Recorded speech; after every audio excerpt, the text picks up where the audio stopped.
Okay, thank you very much. I'm Dr. Tham, anesthesiology and ICU department. Currently, I'm working in hospital Queen Elizabeth, Kota Kinabalu, Sabah. Okay, so today the topic of presentation will be airway management and airway crisis.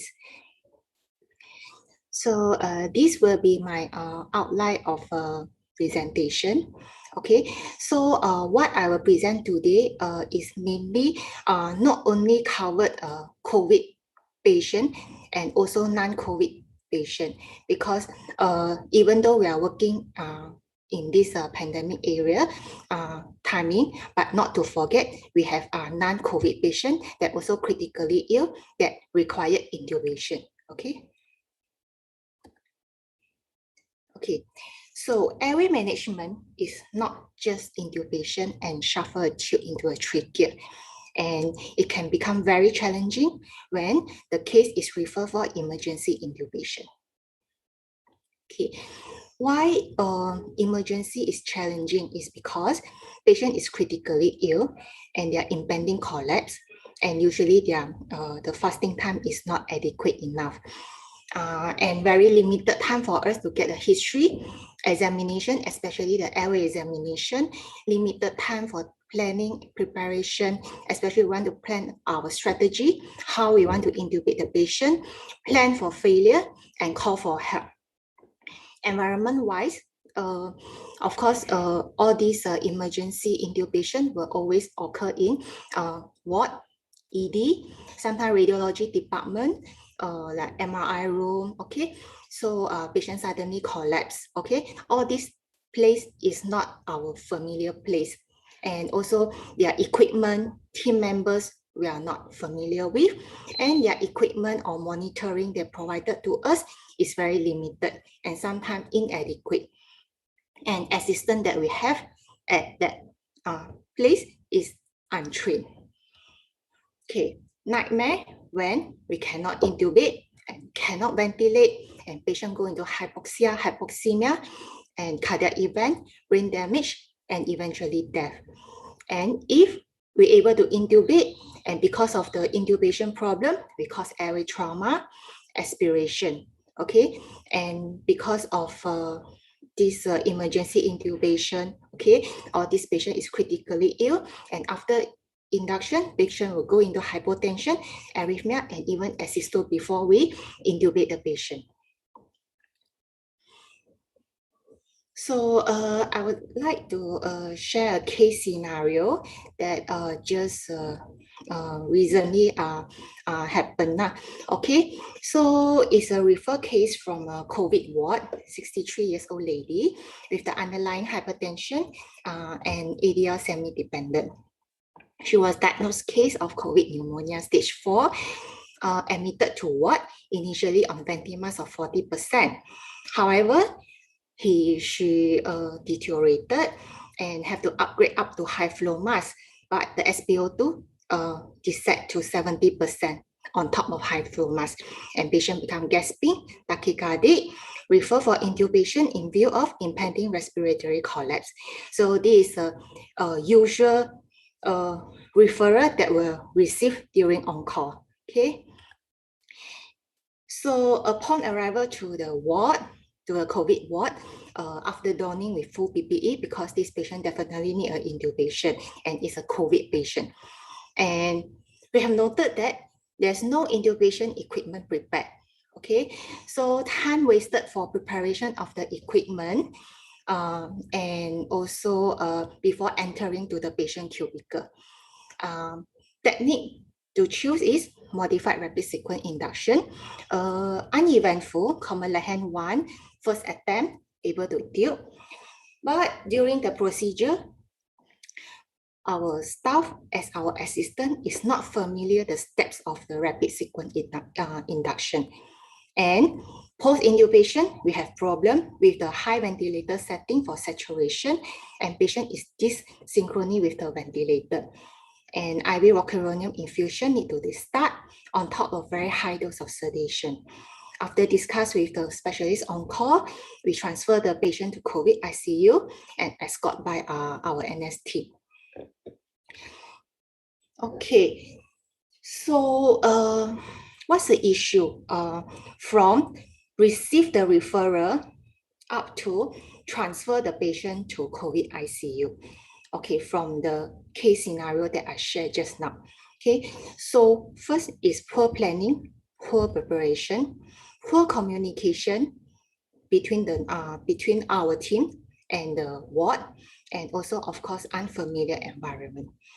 Okay, so how to overcome? So this is a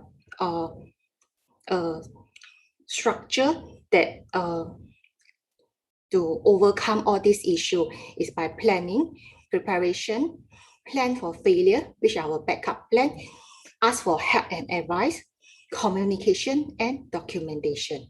Okay, I will explain one by one from planning up to documentation. Okay, so plan. So when we receive the referral, we have to start planning. That means at the back of our mind, we have to know where to intubate. Okay, it's all start with all the W, where, what, who. Okay, where to intubate. Is it okay to intubate in the ward or in the ED or where the patient is? Okay, or we need to bring the patient to OT. Okay, because you think it's a difficult airway where this fiber optic is required. Okay, then whether patient need to transfer to a negative pressure room if patient is stable enough. Okay, especially in during this COVID time. Okay, what technique and how we want to intubate the patient, whether we can use a conventional technique or rapid sequence induction, what is our drugs of choice, and do we need special equipment like video laryngoscope, fiber optic, and who you want as a team. Okay, who is the intubator and who going to be our assistant. And usually the most senior and the skillful one will perform the tracheal intubation to increase the success rate. And who to ask for help. Ask help early. Okay, now of course sometimes incident will happen. Sometimes we need to call help when things happen, but before that, before we go to attend the patient, we better ask help or get a heads up from our specialist, consultant, and even we need our colleague ENT standby. Okay, after planning, we go for preparation. So preparation is divided to patient, equipment, team, and not to forget, prepare for failure and complications. Okay, these are prepare for failure and complication is the thing that we always forget. Okay, so I will explain one by one. So for patient, first, when we attend the patient, first we have to look, patient, is it enough adequate lines or not? Whether it's a peripheral line for fluid and our drugs, and also inotropes, whether the patient require inotropes or not. So if patient require inotrope, whether patient have this central line or at least external jug cannulation. And hemodynamic, which have to optimize the hemodynamic as early as possible, start inotropic support before we intubate the patient, because of our drugs most of our drugs will be hemodynamic, will cause a hemodynamic destruction. Have a fast look over the blood investigation, especially the renal function, liver function, and also the electrolytes. Airway assessment, very quick airway assessment, positioning, and if the patient have rice tube, we need to suck the rice tube before we go into intubation. Okay, so for equipment, this is what we need to prepare for our intubation gadget. Okay, there's a mnemonic of it, MALES, MALES, and also others. Okay, so M is for mask, A is airway, L is laryngoscope, then S will be suction, syringe, and stylet. Other will be KY jelly to lubricate our ETT, and also plaster to secure our ETT. Others like video laryngoscope if required, fiber optic, bougie, and supraglottic airway if we think the airway is a difficult airway. Okay, so I would like to show a video on how we check our ETT and prepare our ETT. Okay.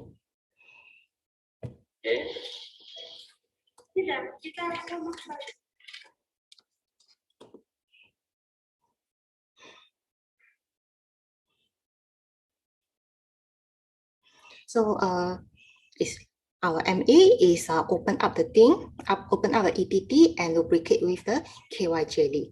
And now he's putting the stylet into it. And notice that the distal end is kept inside the plastic to remain sterile. Okay, the only thing is he forgot to check for the cuff. Okay, but otherwise it's very good for this. Okay. Okay, next we come to drugs. So for intubation, drugs will consist these opioids, induction agent, muscle relaxant, and also resuscitation. So for all the drugs, I will later discuss in my later slide regarding all the drugs. And when we prepare drugs, please have the clear labeling with the drug name and concentration, just like the picture that I have shown here. Okay, because if we didn't label, especially you see the fentanyl, the atracurium, and morphine, they are all clear. They are no color, all clear. So if we didn't label, we don't know what is that. Okay, to avoid drug error. Okay, so next is standard monitoring. Make sure at least blood pressure, SpO2, ECG is available before we intubate the patient. Of course, if the capnograph is available, that will be very very good. Okay, and team. Okay, so for team member, we have to, okay, usually as a anesthetist team, then when we're on call in ICU, usually we as a team leader, so we need to know who going to be an intubator and who is an assistant. Okay, and allocate the responsibility to each of the team member. And before we go into for intubation, beside all the preparation just now, like the planning, where to intubate the patient, where to call for help, then prepare for our drugs, our intubation thing. Okay, so we have to short brief to our team, because we have to remember that especially in this ward, ED, or sometimes radiology department, okay, our assistant and our team is not familiar. So we need to have the short briefing to them. And during this COVID time, and when we need to don in with our PPE to intubate patient, that's why before we don in, we need to brief them, okay, what we're going to do, the steps of flow, and what is our backup plan, the plan A, plan B, plan C, plan D, before we don and go in to intubate the patient. And not to forget the PPE, okay? So this is the picture that I want to show you, like how many, depends on how many members that we have in our intubation team and allocate them, okay? And this is how we have to arrange ourselves during the intubation, okay? If we have 6 members, of course, it's impossible now during the COVID time, as little team member as possible. But if it's not, if the patient is non-COVID but require intubation in a critically ill patient, of course, if we have more people in the team, will be better. Okay, first is the intubator always at the head end of the patient. Left and right will be the assistant. One will be the giving the drugs and monitor the patient.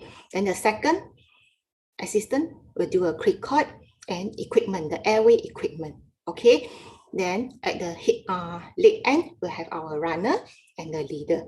If we have a 6-member intubation or even 5 intubation also okay. Then 4-member or sometimes 3-member, and these are just an incubator, 2 assistant. Okay.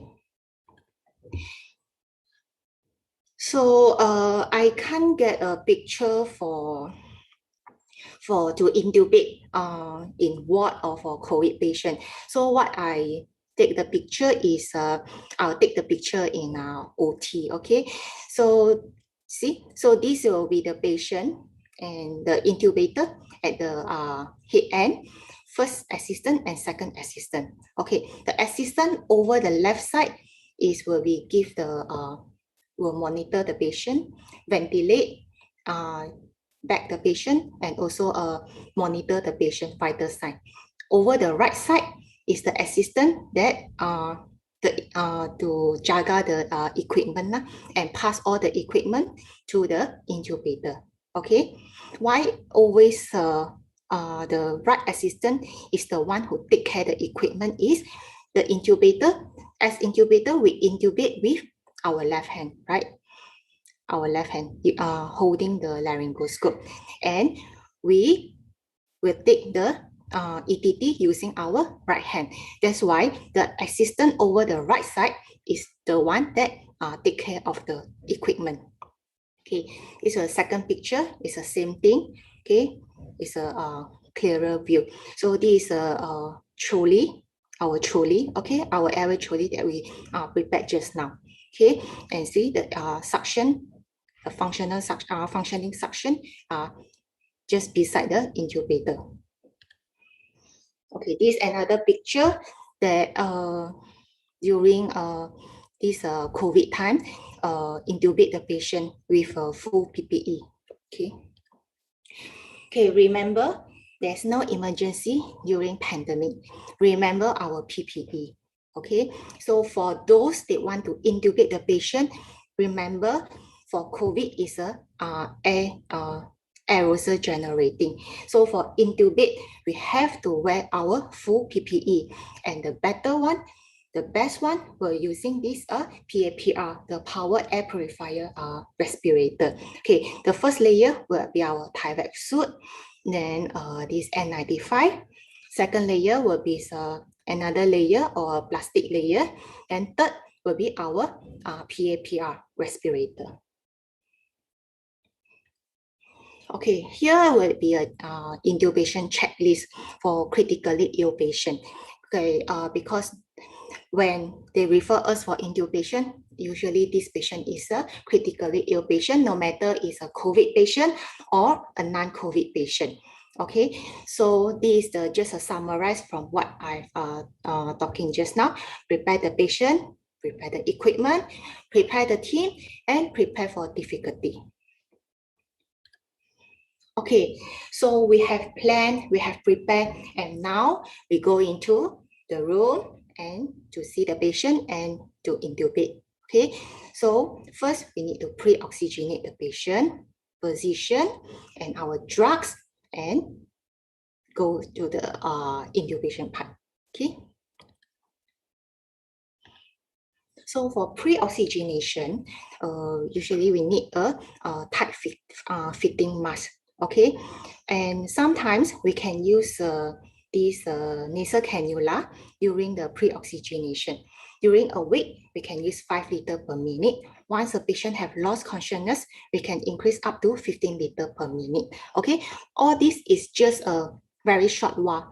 Okay, during the pre-oxygenation, the very first few minutes, and not to do this in an awake patient that used for normal use. Okay, it's during pre-oxygenation before we intubate. And the other option, the other alternative, that we can use a high flow nasal cannula, 30 to 70 liters per minute. Okay, it can prolong a safe apnea time. However, it contraindicate in those severe facial trauma or suspected skull-base fracture. Okay, so this is how we pre-oxygenate the patient. Okay, tight fitting mask on the patient. Okay, so when come into positioning, okay, before we when we receive a referral and we go into ward and when you attend the patient, especially as this critically ill patient already hypoxic, desaturation, okay, the position of the patient will be hair wire, okay, so they will be, the position will not be optimal to during the intubation. So once when we pre-oxygenate, we need to position the patient again. Okay, for non-obese patient, we are called sniffing position. Okay, our aim is to align the 3 axes for Macintosh bed laryngoscope. See over the picture, when the patient lie down, we have 3 axes: the oral axis, the pharyngeal axis, and the laryngeal axis. Okay, so when we put the patient in a sniffing position and see all these line, especially this pharyngeal and laryngeal axis, is almost the same line. So easier for us to intubate or put our tube in, okay? Rather than in a normal position, see, you can see an angle almost 90 degrees, okay? But this sniffing position is contraindicated in an obese patient and cervical instability. So how we do it is by extend the atlantoaxial joint, extend the upper cervical spine, and flex the lower cervical spine. Okay, so see at the B here, we elevate on the pad in a neutral position. So we just put a pillow here. Okay, just slightly flex the neck on the chest. Okay, slightly, not over. See, if we over, will be here. This graph, the picture D here. Okay. Okay, so how about obese patient? Okay, now our population in goal is mainly is this obese population. So in obese population, we'll use a RAM position where we align the external auditory meatus to the suprasternal notch. Okay, you can see over the picture here, this external auditory meatus and the chest is at the same line.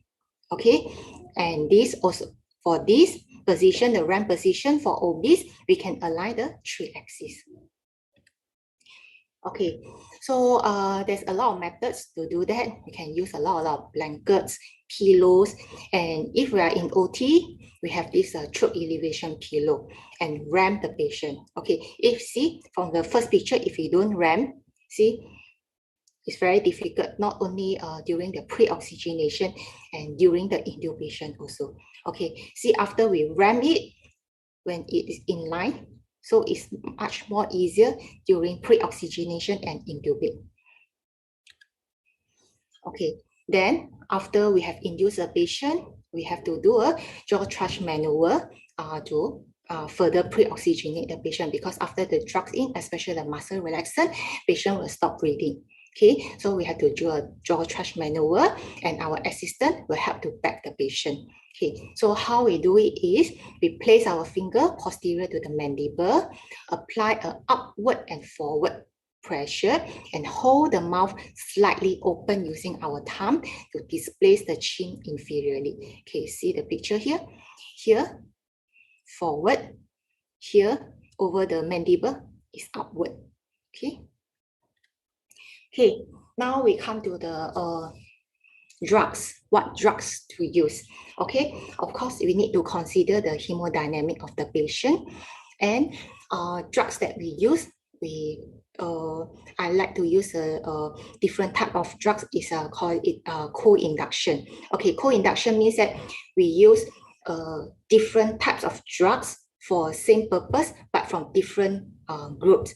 So like a bit here and there, so we can achieve our target and reduce the side effect from each drugs, and we can promote the cardiovascular stability. And muscle relaxant is a drug of choice also because it can improve the intubating condition. But we have to be very careful when we administer drugs to a critically ill patient, especially those that have this ongoing inotrope, no matter they are COVID patient or non-COVID patient, okay? As long as when they refer us for intubation, they are most likely is a critically ill patient already, okay? And they have reduced physiological reserve, and their cardiac output also will be very much reduced. So the drugs that we have give to a patient, they will show a very slow in response, okay, because of the cardiac output. Because after the drugs give to a patient, they need to go to heart, then after that distribute to the target organ. Okay, for a normal patient, like when we intubate the patient in OT, those elective ASA1 healthy patient, of course, when we give drugs, the time of onset will be exactly like what we study in textbook, but it's not true in those critically ill patients, okay, because they are very reduced in their physiological reserve. And we need to be very gentle, wait longer, and titrate to the response. For example, for a very ill patient, even a 25 mg of fentanyl is adequate for as an induction agent, because as we know, fentanyl is an opioid, but 25 mg for a very ill patient, the patient may just go into unconscious, and we maybe can intubate after the 25 months of fentanyl. Okay. Okay, so now I'll go into each drugs. So it's a bit boring. It's about the pharmacology. Okay. So first, I will just talk about drugs that we usually use during intubation. Okay, I will not discuss all the drugs because it's a very boring session after that. Okay, so first, opioid is fentanyl. The dose will be 2 to 5 mg per kg. It's a very potent analgesia. Act rapidly 2 to 5 minutes. Okay, it can obtain the CVS response during a laryngoscope. So now we go into induction agent. Oh yeah, why fentanyl is important during our intubation as a intubation drugs? Because we have to know that intubate is the tube into your throat is very painful. Okay, and also if we add an opioid like fentanyl with our induction agent, actually is just like what I discussed just now, is a co-induction thing. Okay, so we can reduce our fentanyl and our induction agent to achieve the target. Okay, and reduce the side effect of each drugs. Okay, so we come into induction agent. We have few choice in our induction agent. First will be a propofol. The dose is 2 mg per kg, which can produce a smooth and rapid induction, but it can reduce the blood pressure without a compensatory increase in the heart rate. And in bolus administration, it can cause apnea. Usually in a very ill patient, we will not use this propofol because it can cause hypotension, bradycardia, and asystole. Okay. Midazolam is a benzodiazepine. It can produce hypnosis, and this relatively hemodynamic stable. So for those very ill patient, midazolam usually will be my drugs of choice. But also, although it's my drug of choice, but during giving the drugs, we have to be very gentle and titrate according to the response. Okay, ketamine, 0.5 to 2 mg per kg, is a non-competitive antagonist of the NMDA receptor, and it produces a dissociative anesthesia and analgesia, usually used in hypovolemic hypotension patient, those especially the bleeding case. Okay, it can increase in heart rate, blood pressure, secondary to increase in the sympathetic tone, but it contraindicated in a patient that have a raised ICP and also raised in the intraocular pressure. Okay, muscle relaxant, usually what we'll use is rocuronium and saxamethonium, because we want to have this effect the patient stop breathing as fast as possible so that we can intubate. Okay. Rocuronium is a non-depolarizing muscle relaxant. The dose is 0.6 to 1.2 milligram per kg. Time of onset, if we use a lower dose, 0.6 milligram per kg, then will be we have to wait 3 minutes before we can intubate the patient. But in the modified rapid sequence induction, and we use high dose, 1.2 milligram per kg, you can wait for 1 minute. And this rocuronium have an advantage of it has a very specific reversal, which is sugar madex. Okay, 16 milligram per kg for those immediate reversal. For succinylmetonium, is a depolarizing muscle relaxant. Dose is 1 milligram per kg. Onset is even faster, 30 seconds. The duration is very fast also, 3 to 5 minutes, but it contraindicated in burns patient, prolonged immobilization, and also hyperkalemia. And not to forget our resuscitation drugs beside our all these induction agent. So we have to prepare adrenaline, ephedrine, atropine, phenylephrine, and even noradrenaline in 50 cc, just in case the patient blood pressure drop after the induction. Okay, now after the drugs, I'll give our drugs. Then we go into and patient have relaxed, stop breathing. Then we go for our tracheal intubation. So our goal of tracheal intubation is as minimal attempt as possible. One attempt, air traumatic, and because we know that repeated attempt will cause trauma to the airway, and the airway will become edema, bleeding, will further deteriorate and progress to can't intubate, can't oxygenate situation. So for size, okay, for male, usually we'll use a 7.5 to 8, anchor 20 to 22 cm. For female, 7 to 7.5 size, we are anchor 18 to 20 cm. So this is just a general rule, okay? So it can differ from individual. So this is another video. Actually, basically what I want to show is how the vocal cord will look like when we want to intubate, when we put in the laryngoscope, what we exactly want to see and how we put in the ETT. Okay. So we already pre-oxidation, giving the drugs and wait for adequate time. Okay. So this is our CMAC.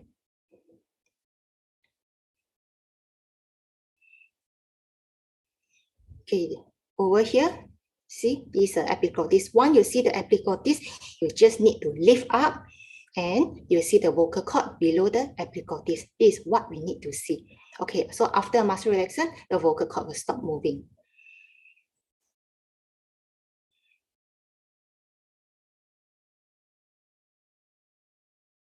Okay, the ETT is in.